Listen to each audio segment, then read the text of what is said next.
Caitlin Clark actually refused to play for Team USA for the 3x3 basketball team. Caitlin Clark declined the invitation to the Olympics. The most talked about rookie in the WNBA has reportedly rejected Team USA in a shocking turn of events. And according to sources, the reason is not merely rest or recuperation, but retaliation. Does this represent Clark's retaliation for being left off the official roster? Or will Team USA soon come to regret their play against her? After weeks of conjecture, discussion, and unbridled emotions surrounding the Team USA Olympic roster, Caitlin Clark made a decision that completely changed the course of events.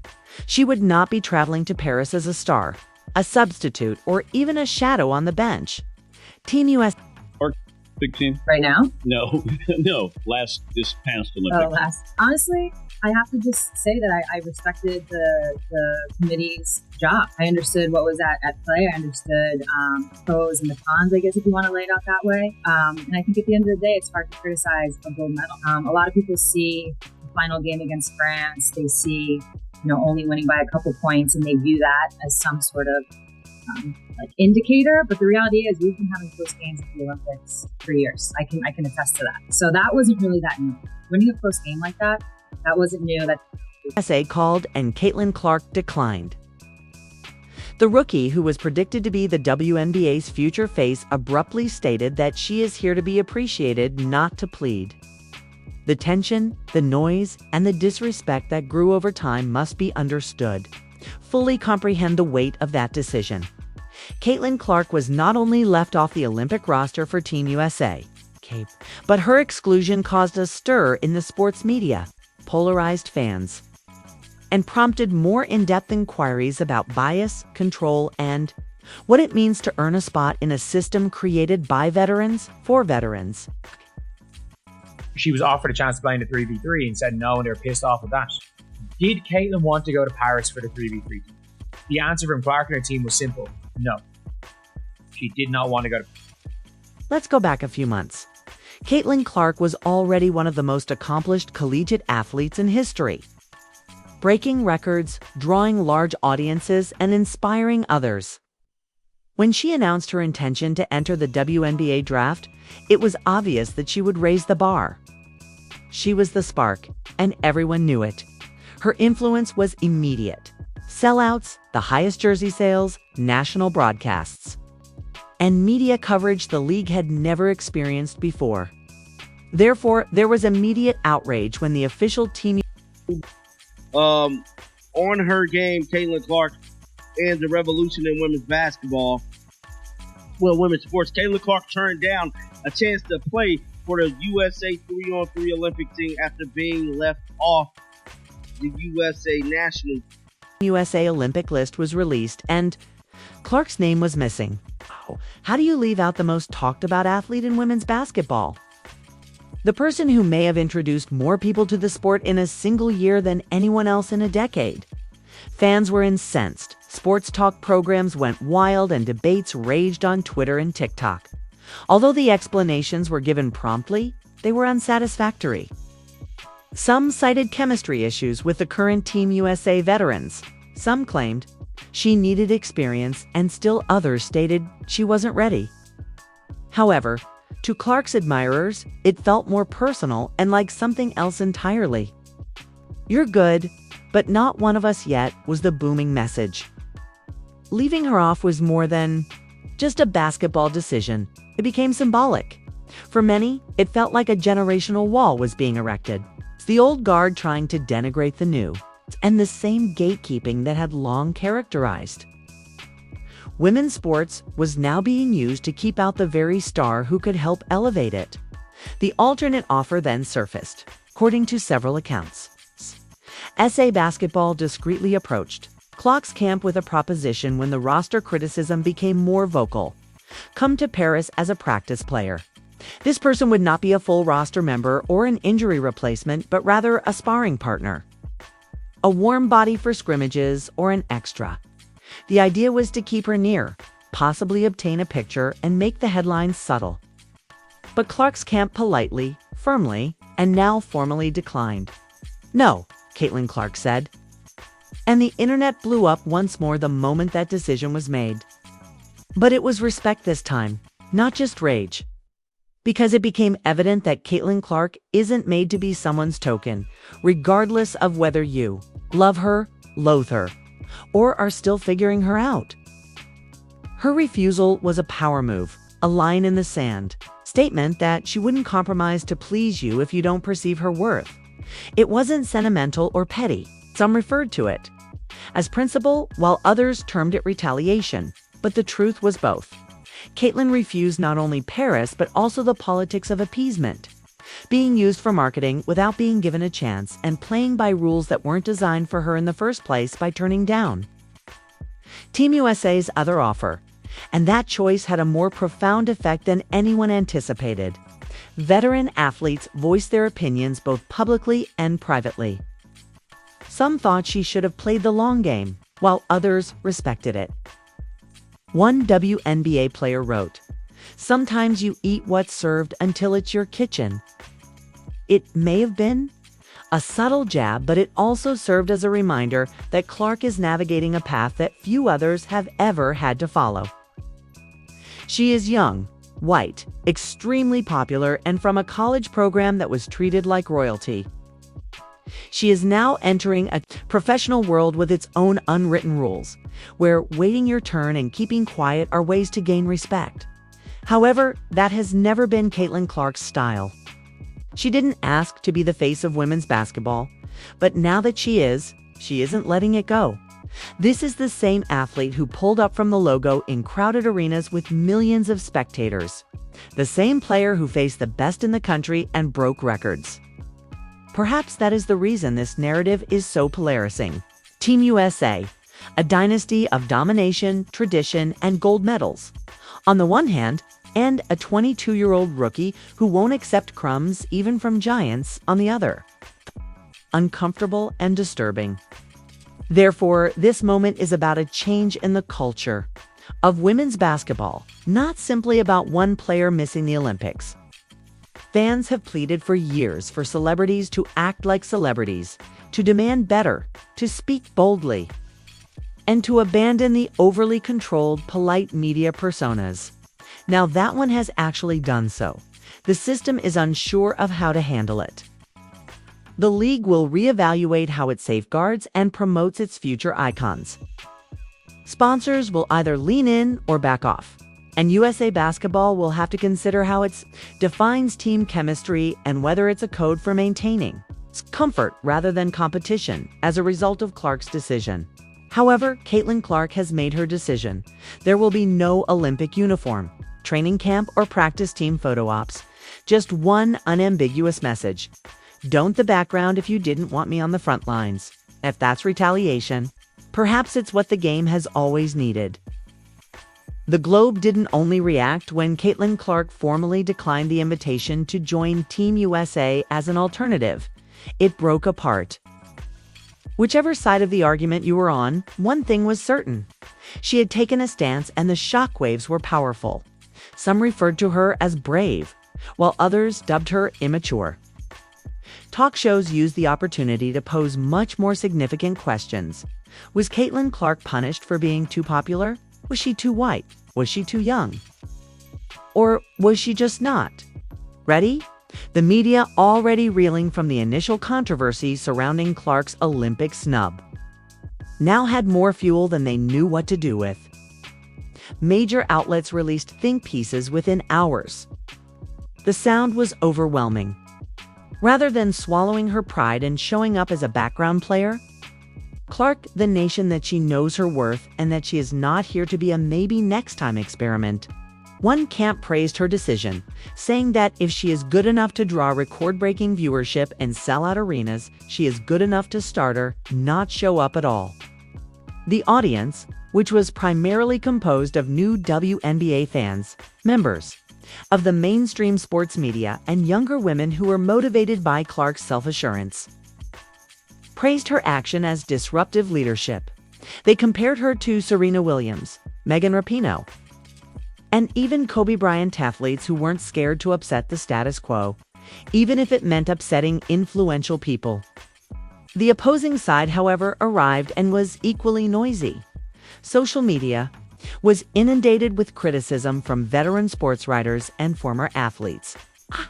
One former Olympian tweeted, "This isn't how you earn stripes. You take what's given, then take over." Another said, "Saying no to Team USA isn't a power move. It's a missed opportunity." This group contended that Clark should have gone not for herself, but for the culture, the experience. It's the opportunity to witness the glory of veterans and the firsthand knowledge of what it takes to win gold. They said that by refusing, Clark entitled rather than confident. Racial overtones started to reappear in the conversation, just as they had when she was first removed from the roster, which only served to deepen the division. According to some critics, Clark's refusal was being praised in a way that other athletes, especially Black women, would never be permitted. They also claimed that there is a double standard when it comes to how defiance is interpreted depending on who is expressing it, and that the media would have portrayed it as arrogance rather than empowerment if a rising Black rookie had declined Team USA. They'd call her a diva if Angel Reese had refused Team USA, but Caitlin does it and she's a visionary. "Nah, keep it fair," read one widely shared remark. Others drew attention to how, in spite of the seriousness of what Clark had done refusing to compete for the United States in the Olympics, something that most athletes would never dare, the conversation swiftly shifted to forgiveness and support for her. The WNBA, which already carried complicated layers of racism, class, and power, suddenly had to traverse a story that touched all of them at once, forcing even Clark's admirers to confront that uncomfortable truth. In the meantime, there was a mixed and somewhat silent response within the league. The real ones know how to grind through the doors that don't open the first time.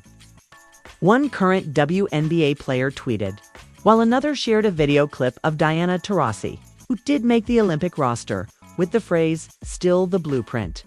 While few current players publicly voiced their opinions, the subtweets were loud. However, there were also indications of support. Clark is protecting her energy. "If you've never had your success politicized, you wouldn't understand," a former player wrote.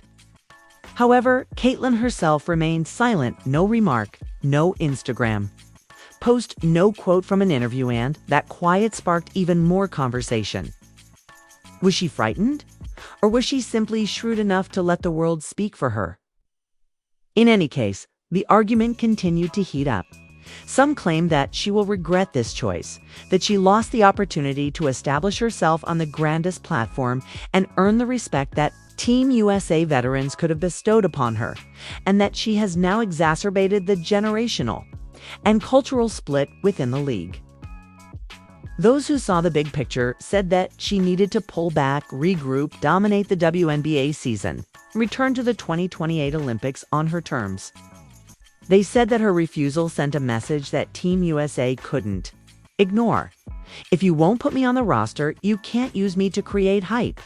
Perhaps that's the main point. Caitlin Clark refused to be used. It's not to decline the Olympics. Being told you're good enough to scrimmage, but not to represent. Being called only after public pressure compelled them to do so. And being invited as a body rather than a teammate. By rejecting the token role, she reminded the world that visibility does not equate to value. The irony. Her position was validated by the criticism she received for not choosing to attend as an alternate. Clark has always played game, not just with a basketball, but with her choices as well. They wanted her to be appreciative, silent, and to appear and smile for the cameras, with a ferocious and unwavering concentration on demonstrating that she belongs where it counts most on the court. In the league, and on her terms, she now starts her rookie season in the WNBA without the attention of Paris or the hope of winning a gold medal in 2024. It's unclear what will happen next. Perhaps Team USA will call again in 2028. Perhaps the coaching staff will change. Perhaps the political landscape will change. Or perhaps Caitlin Clark will decide that playing internationally isn't for her. In any case, she has altered the guidelines. Not because she left, but rather because she left with strength and without flinching. Even though the shock has subsided, the repercussions of Caitlin Clark's decision to decline Team USA's alternate slot at the 2024 Olympics are still being felt. Her actions had an impact on the league, the sport, and the future of how women's basketball stars are regarded. With no press tour, reaction video, or cryptic Instagram messages, Caitlin remained silent in the days following the news's release, focusing on her game as the media swirled with theories and social media divided into camps. And perhaps that was the best course of action. Because Clark did what only greats do. She placed a wager on herself while the sports community argued about whether she had aired. Let's face it, Caitlin Clark doesn't need the Olympics to prove her greatness anymore. She has already transformed the WNBA's media landscape, inspired millions of people, and attracted thousands of new fans. However, the question of whether she could travel to Paris was never the only one raised. It was also whether she had to maintain her good standing within the system. Her rejection made it quite evident that she is rewriting the rules and is not here to play the long game by them. In the past, athletes were expected to wait their turn, stay humble, nod along, and hope their time would come. But Clark has shown that this new era, the era of real-time influence and brand, visibility gives players more power than ever. And if the establishment doesn't recognize that, they risk getting left behind. She knew that being on the Olympic team as an extra would not improve her game or legacy. Rather, it would only give others credit for including her without truly elevating her. She knew that this was performative inclusion. And her decision to decline the alternate role was the action of someone who understands leverage, not arrogance. As this was going on, Team USA's public relations team frantically released generic statements that praised the talent pool and emphasized chemistry and team cohesion. However, the underlying message was clear. This was damage control because they now had to send a team to Paris. Without the one player who could have guaranteed millions of new viewers, the person who had already demonstrated her ability to drive viewership in every other context. And that's where the complications arise. Clark's refusal to accept the alternate role revealed something Team USA didn't want to acknowledge. They depend on her more than she does on them. Although the Olympics are revered, Clark's platform is greater than a roster spot in this digital age where engagement is equal to currency and content drives culture. She doesn't need Paris to be popular or gold to be valuable. All she needs is a ball and a stage, which she has already demonstrated she can create. The irony is that her absence may turn out to be the most significant Olympic plot point anyhow. Every poor quarter, every missed shot, every close game, people will wonder if Caitlin might have made the difference. What if Team USA falters? What if the offense falters? What if the chemistry they valued more than raw talent fails to withstand pressure from around the world?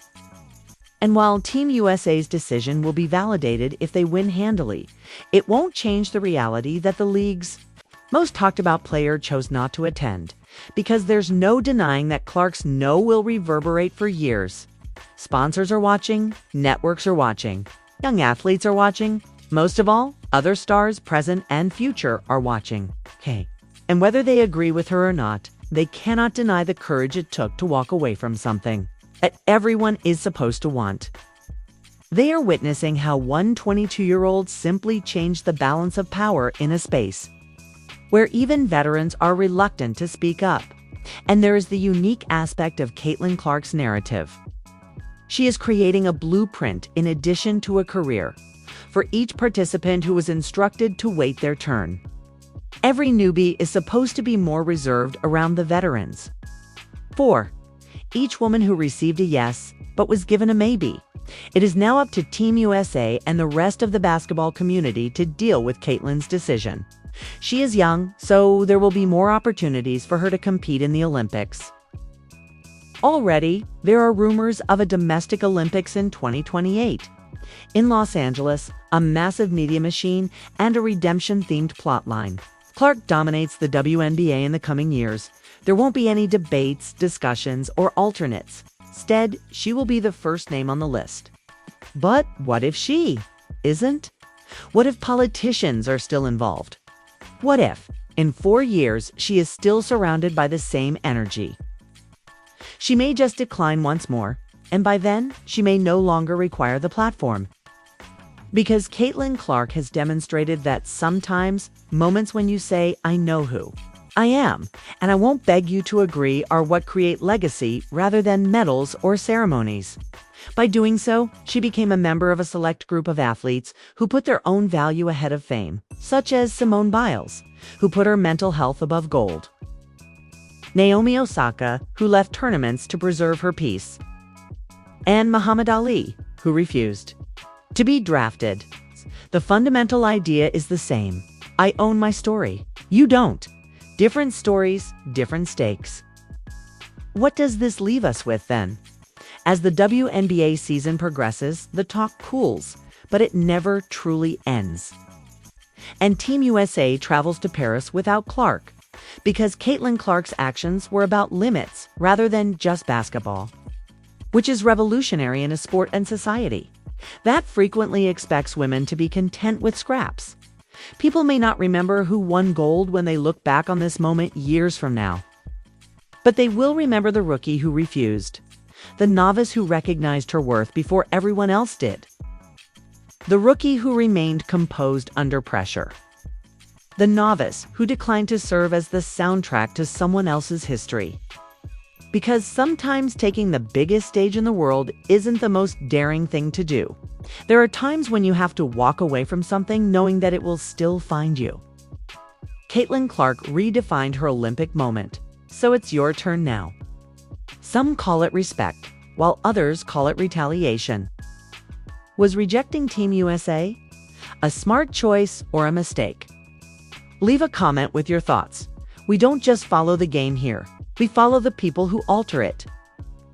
So if you're looking for stories that go beyond the headlines and explore the power moves, pressure, and players who flipped the script, please like, share, and subscribe.